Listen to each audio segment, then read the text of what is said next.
Hi friends, welcome back to my YouTube channel. അപ്പോൾ എല്ലാവരും സുഖമായിട്ടിരിക്കുന്നെന്ന് വിചാരിക്കുന്നു. ഇന്ന് നമ്മൾ പുതിയൊരു ടോപ്പിക്കുമായിട്ടാണ് വന്നിട്ടുള്ളത് ഡിസ്കസ് ചെയ്യാൻ വേണ്ടിയിട്ട്.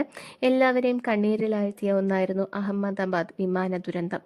ഈ വിമാന ദുരന്തം യഥാർത്ഥത്തിൽ അട്ടിമറിയാണോ? എന്താണ് നിങ്ങൾക്ക് തോന്നുന്നത്? ഇങ്ങനെ ഒരു വാർത്ത വരാൻ എന്താണ് കാരണം? നമുക്ക് അത് തന്നെ ഒന്ന് പരിശോധിച്ച് നോക്കാം.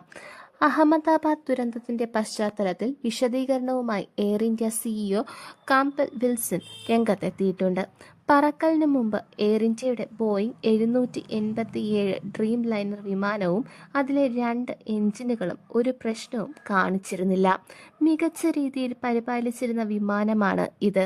2023 ജൂണിൽ മുഖ്യ മെയിൻ്റനൻസ് പരിശോധനകൾ നടത്തിയിരുന്നു. അടുത്ത മേജർ ചെക്ക് ഇൻ ഷെഡ്യൂൾ ചെയ്തിരുന്നത് ഈ വർഷം ഡിസംബറിലാണ്. കഴിഞ്ഞ മാർച്ചിൽ വലത് എഞ്ചിനിലെ പാർട്സുകൾ മാറ്റി അപ്ഡേറ്റ് ചെയ്തിരുന്നു.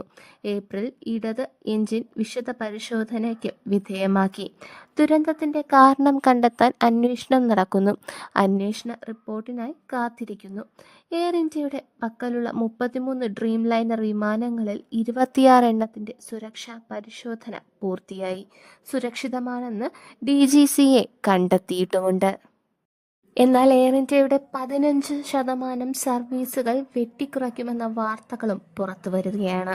എയർ ഇന്ത്യ വിമാനങ്ങളുടെ സുരക്ഷാ പരിശോധന തുടരുന്നതും ഇറാൻ മിഡിൽ ഈസ്റ്റ് വ്യോമപാത അടഞ്ഞുകിടക്കുന്നതും കാരണം ഇന്നു മുതൽ ജൂലൈ പകുതി വരെ 15%-ലധികം സർവീസുകൾ വെട്ടിക്കുറയ്ക്കുമെന്നും സിഇഒ അറിയിച്ചിട്ടുണ്ട്. എയർ ഇന്ത്യയുടെ ഒരു ഡ്രീം ലൈനർ വിമാനത്തിൻ്റെയും മെയിൻ്റനൻസ് ടർക്കിഷ് കമ്പനിക്ക് നൽകിയിട്ടില്ലെന്ന് Tata sons chairman N Chandrasekhar പറഞ്ഞു. അപകട സ്ഥലത്ത് നിന്ന് കിട്ടിയ വിമാനത്തിന്റെ ബ്ലാക്ക് ബോക്സ് വിദേശത്തേക്ക് അയക്കുന്നുണ്ടോ? എന്താണ് അതിനെക്കുറിച്ചുള്ള വിശദമായ വിവരങ്ങൾ നമുക്ക് നോക്കാം.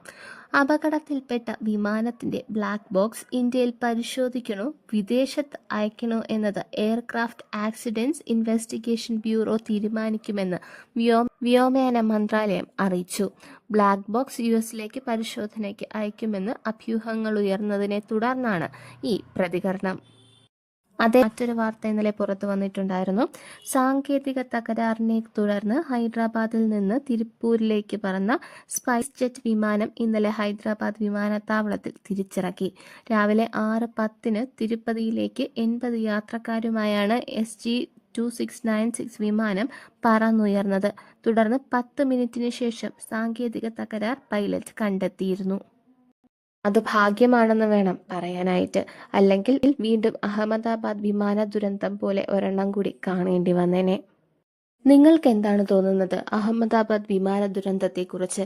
അട്ടിമറിയാണോ? കാരണം ഇന്നേ വരെ വലിയ പ്രശ്നങ്ങളൊന്നും ഇല്ലാതെ പറന്നുയർന്നുകൊണ്ടിരുന്ന ഒരു വിമാനമാണിത്. അതുപോലെ തന്നെ മെയിൻ്റനൻസുകൾ നന്നായിട്ട് നടന്നിരുന്ന അതായത് റെഗുലറായിട്ട് നടന്നിരുന്ന ഒരു വിമാനമാണിത്. എന്നിട്ടും എന്താണ് സംഭവിച്ചത്? അതേക്കുറിച്ച് നമുക്ക് ആധികാരികമായി പറയാനും കഴിയുന്നില്ല. എന്തൊക്കെ പറഞ്ഞാലും ഒരു വൻ വിമാന ദുരന്തം തന്നെയാണ് അഹമ്മദാബാദിൽ സംഭവിച്ചത്.